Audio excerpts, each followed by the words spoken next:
10th of November 2022. In this Skidmark I want to talk about the reports that came out yesterday about the Russians withdrawing from Kherson. Now that incident sparked a lot of stories on social media, and let's call it the Russian supporters were absolutely in tatters, let's call it like that, because this is huge. The problem is that most of the commentators and the news media that reported just reported headlines without looking at the realities of the situation there. Now, we have to understand one thing very clear. The Russian Constitution does not allow politicians to abandon any parts or portions of Russia. And we all know that Kherson and Zaporizhia and Donetsk and Lugansk, those areas have all been absorbed into the Russian Federation. So they are part of Russia. Now, you have to take that into consideration because the Russian Constitution prohibits the abandonment of any parts or portions of Russia. Alright, let's leave it there. The next thing that we have to take consideration of, and we have to look at those facts, is what happened in Mariupol. It is well documented and well established that the Ukrainian army has got zero issues with using civilians as shields. They set up their firing points in malls, in schools, in hospitals, in apartment buildings. They park their tanks among houses and they park their howitzers among houses. That's what they do because they are well aware that the Russian military does not kill civilians, other than the Ukrainians that are bombing the Donbass for the past 8 years. They don't have any issues with shooting missiles and bombs and cluster bombs into city centers, into bus stops, into schools, into hospitals, into universities, into malls, into marketplaces. That is what they do, and I'm not going to dwell on it because those are the facts. There are more than enough proof that they target civilians. Alright, so let's get back to Kherson. Now in Kherson we're sitting with a situation that the city is on the banks of the Dnieper River, and if we look at the maps, that would be on the west side of the river is the biggest part of the city. There were two access routes into that city, and that was at Antonovsky Bridge and then the railroad and bridge that goes across that dam in which the hydroelectric station is. Now from the start we know that the Ukrainians were bombing the Antonovsky Bridge. They were hitting that bridge with the HIMARS missile systems, and they were also hitting the railway line on that dam wall. And by doing that, they forced the Russians to put up pontoon bridges. But you can imagine, to provision a large military force, it is very difficult to do that with pontoon bridges. And that is one of the things that are happening in Kherson. The military there was running out of provisions. They couldn't get their ammunitions and their heavy equipment in fast enough. That was a main problem. And about 3 or 4 weeks ago, the Russians started moving the civilians out of Kherson. And there was a lot of stories in on the social media about that as well. But I'm not going to go into that now. They were doing it. And the civilians moved quickly. But, and this is something that the mainstream media don't publish, those civilian convoys were bombarded by the Ukrainian military. There were situations where journalists that were reporting on it were injured during bombardment. Journalists were fired from their jobs. Television programs were interrupted when the journalists started talking about that and all that crap. But the Russians moved the civilians out of that city. And they did it because they were scared that the Ukrainian military is going to use those civilians as shields. So when the reports appeared that the Russians are pulling out of Kherson city, the Western media had a royal time, and the Zazi supporters were going crazy, and there was a lot of stories, and I myself was bombarded by some of my, let's call it, people that know me, and they were enjoying that and just hitting me with headlines. So late last night I decided that maybe I should do this Skidmark, and this is for dummies, just as I did my other Skidmark, Ukraine War for Dummies. This Kherson thing is for dummies, just to get the basics out there. This was the first message that appeared on Telegram. Defense Minister Sergei Shoigu has ordered Russian forces to pull back from the city of Kherson and establish a new defense line along the Dnieper River.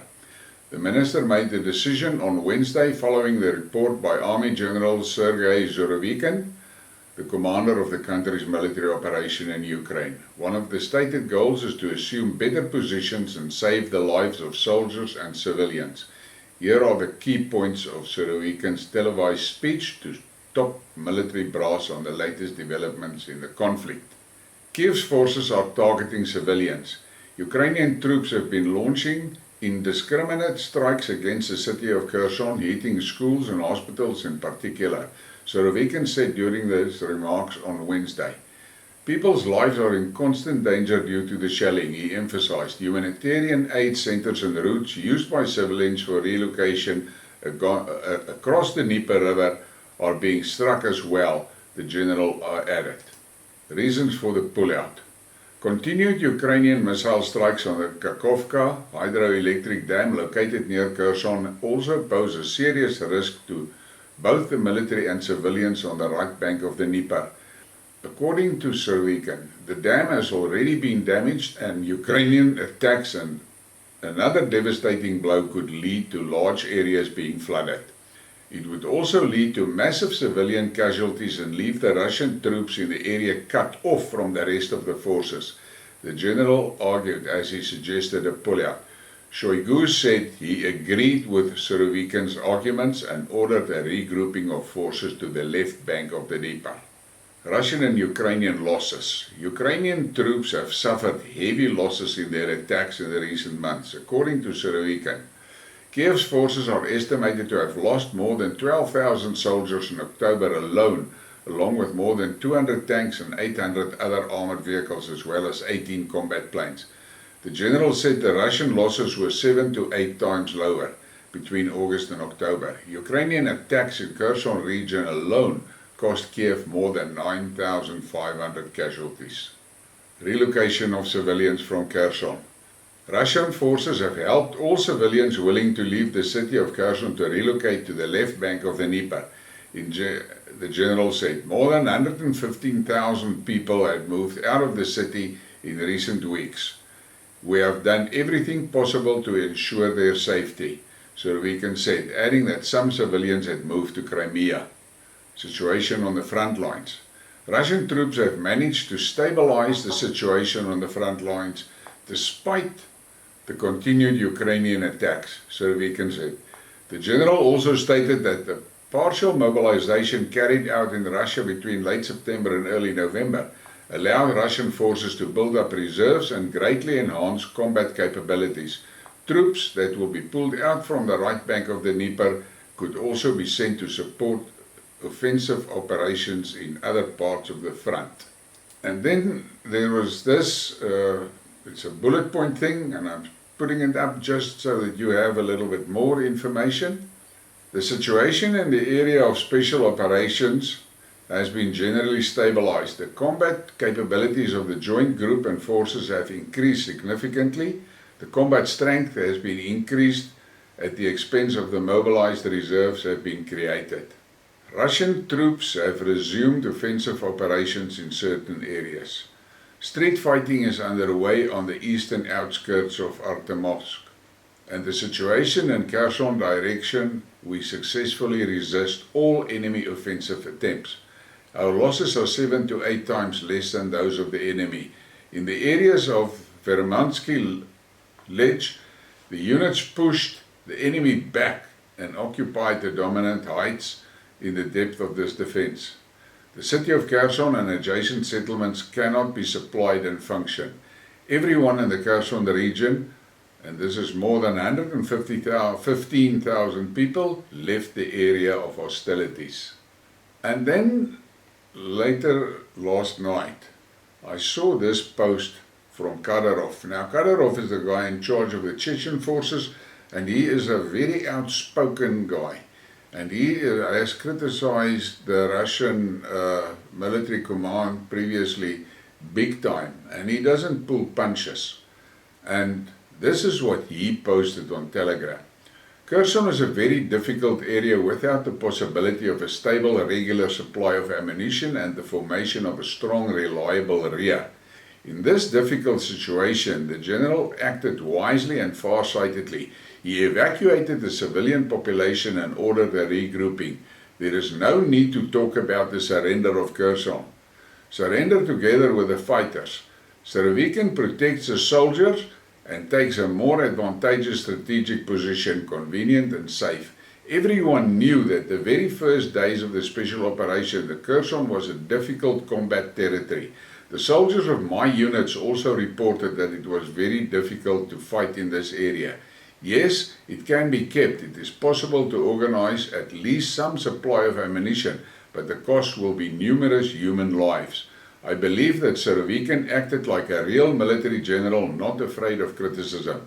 Thank you, Vladimirovich, for taking care of the guys, and we will not stop hitting the enemy and we will not get tired. And that was from Kadyrov. Now, you must pay attention to that. He himself lost 60 men in Kherson when the Ukrainian military sent missiles into the barracks, and he was extremely upset about that. He wanted basically to annihilate that part of Ukraine after that happened. So this guy, if there was something sinister in this withdrawal move, he would not have posted this. And then there was this interesting post that I saw on Telegram. Both the head of the PMC Wagner, Yevgeny Prigozhin, and the head of Chechnya, Ramzan Kadyrov, are supporting the Kherson decision made by General Surovikin. That is very important to take note of. Wagner plays an important role, and at this point in time, Wagner is fighting in the Bakhmut area, and they are doing what they have to do, and they are also not scared of criticizing the Russian command, if need be. And then there was this commentator's response.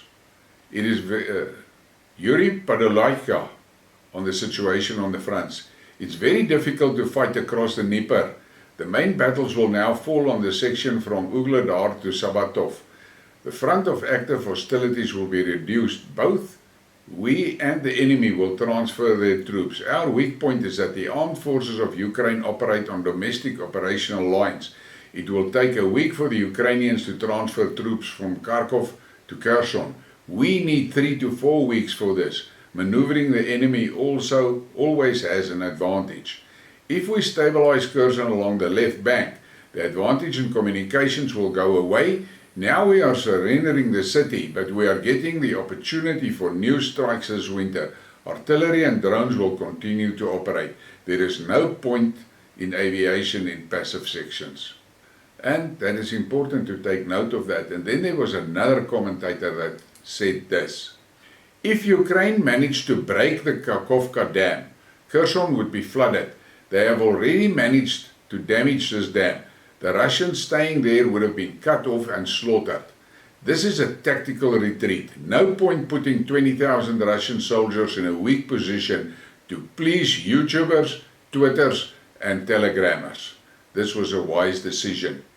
Now, I need you to take a look at the following map, and just take a look there. You can see that you've got Kherson here in the right-hand bottom corner, the city, and then the area where most of the Ukrainians are. Look at that. There's a few villages, but the rest is farmland. It's open farmland, so there is not much where they can hide, but they are sitting in these villages and they are shooting rockets and missiles into Kherson city. Now look at this following image, and then you can see what they are dealing with now in that area that I have previously shown to you. This is what the conditions look like there. It is a muddy swamp basically, and all the troops are battling with this. The Russians is waiting for the first snow, because then this will freeze up and this will become hard. And then there was this from Putin: 80,000 mobilized Russian soldiers currently in the area of special operations in Ukraine, 50,000 of them already taking part in hostilities. Now you must take into consideration that the Russians went into Ukraine with 150,000 troops. People are talking more about 140,000. That is not a big force. And then there's in the Donbass was between the DPR, LPR militia, Wagner groups, and the Chechens, another 80,000. So that's 230,000 troops roughly. Now the Russians has pushed another 80,000 in there. Now we're looking at 310,000, and there's another 200,000 on their way. So that will bring the Russian forces in Ukraine up to around 500,000. That is that's a massive force. Ukraine can't match it. NATO can't match that. And then there's the other problem, in that the Russians are destroying the Ukrainian hardware like hell. It's no secret. And basically everything they started the war with is gone, and most of the NATO equipment getting destroyed as quick as it lands on the front lines. And then take a look at this map, just to give you an idea. You can see that's a Murva River. For us, especially us in South Africa, we cannot imagine the actual size of that river. That is a massive river, a massive river. Something like we don't have that in Africa. And if you look on the right-hand side, there's a line going across the river. That's the Antonovsky Bridge. And that is the only access to that city that can really handle heavy traffic. But the Ukrainians has been bombing that thing from day one. Look at this image. Now, that bridge was built by the Soviets. That thing is basically indestructible. But the roadbed is obviously vulnerable. And on this image you can see how they have how the HIMARS missiles has gone through the roadbed, leaving all those holes. Here is just an image to give you an idea of that bridge. It's a massive bridge. And then on this image you can see the damage that was done to the bridge. And that led to that bridge basically not being used anymore. Especially the Russian military couldn't use that bridge. They were using, if you look at this map again, I don't have the railway line on it, but to the right is that hydroelectric power plant dam, and the part of the dam wall is a rail bridge and there's a road bridge. And the Russians were using that rail bridge, but the Ukrainians also blasted that railway line into a place where it couldn't be used anymore. So they have a serious logistics problem in Kherson as such. So now with taking all the people out there, there's no human shields that the Ukrainians can use that will limit the Russian actions. And the Russians is on the, if we look at the map here, on the right-hand side of the river. They are well stocked with supplies, and they can defend that river. And then there is that problem. Everybody is scared of the fact that if the Ukrainians manage to damage that dam wall, this city will be flooded. And you can see on this map image that there's a big floodplain there. So things would be very difficult.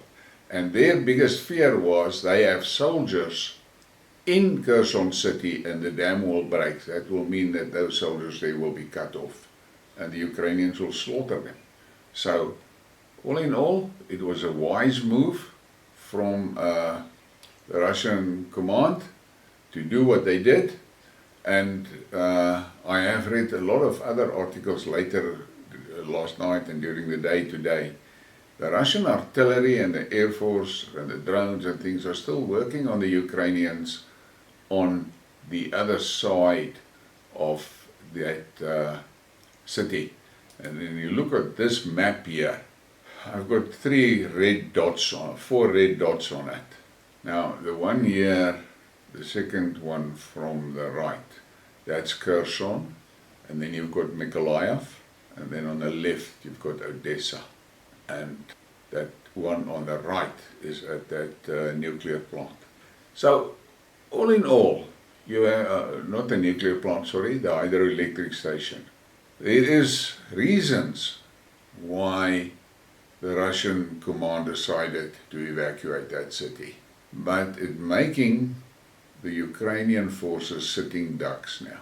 And as I showed you on that picture, they are in trouble. They can't really move. The wheeled transport gets stuck and bogged down like hell. There was one instance just a little bit to the northwest of Kherson city was a convoy of Ukrainians with some of that fancy vehicles that they got from I don't know which country, and they got bogged down, severely bogged down.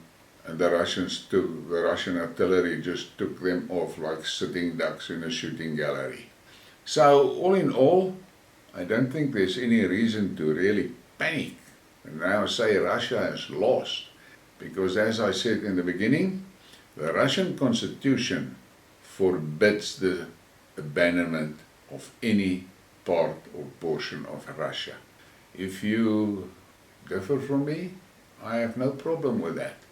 I just thought I'll do this little skid mark for the guys that are not deeply involved in the thing and don't always follow all the bloggers and things about things going on there and they just catch headlines.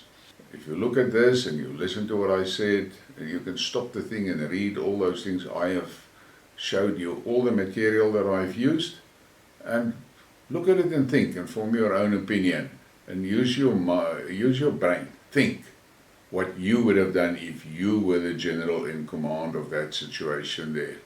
There's no way that the Ukrainians can force the Russians out of those areas. There's no way. And I mean, if you look and listen to what the Western guys are talking, they are talking a lot of shit from here and there and everywhere.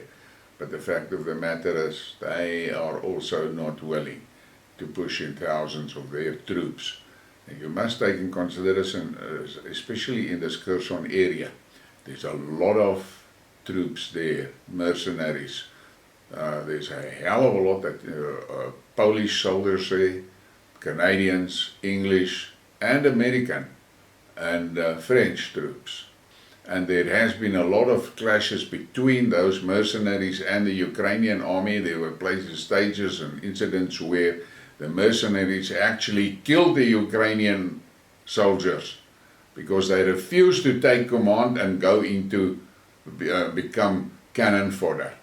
So there is issues there that we must be aware of. But at least The Russians took the civilians out and moved them to safe spaces, and that will allow the Russian military to do what it can do to drive the Ukrainians back. And on that, please give me a like and a subscribe and share the thing, and have a nice day.